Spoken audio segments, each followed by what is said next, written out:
With 29 songs over a billion streams, it goes without saying that Abel Makonnen Tesfaye is one of the biggest artists of our generation. For what he may lack in acting, Shut the fuck up! Shut the fuck up! he more than makes up for in his ability to create absolute bangers. But what if I told you his finest work isn't actually anywhere on this list? Or this one? Or this one? What if I told you it wasn't even available on streaming platforms until 6 years after it was released? What if I told you, actually I don't have any more facts to tell you, let me just name drop the song. I'm talking about King of the Fall.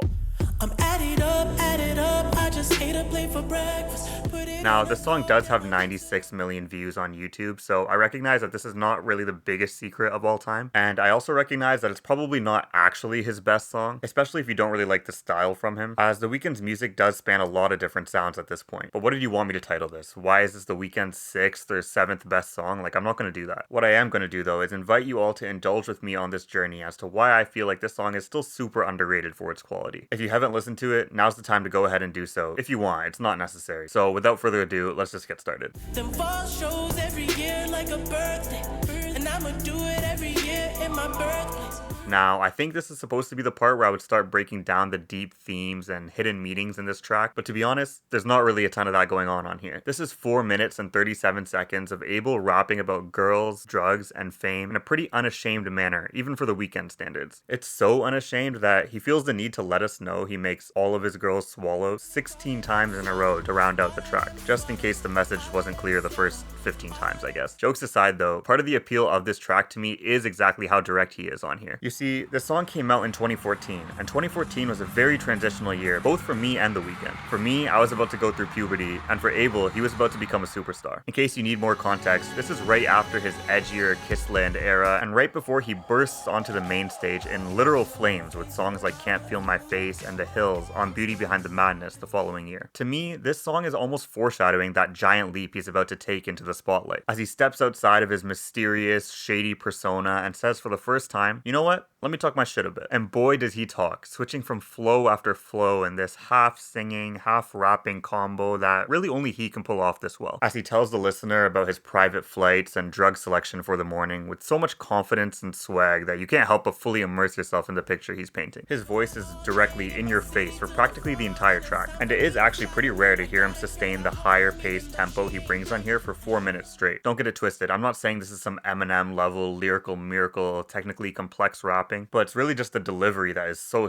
fire, barely giving us a chance to pause as he effortlessly goes from one flex to the next in a way that stays captivating the entire time. Not only do I like the rapping, but the bars on here are accompanied by some of my favorite production ever on a Weeknd track. She gon' give it up, 'cause you know I might, she gon' give it up, 'cause you know I might.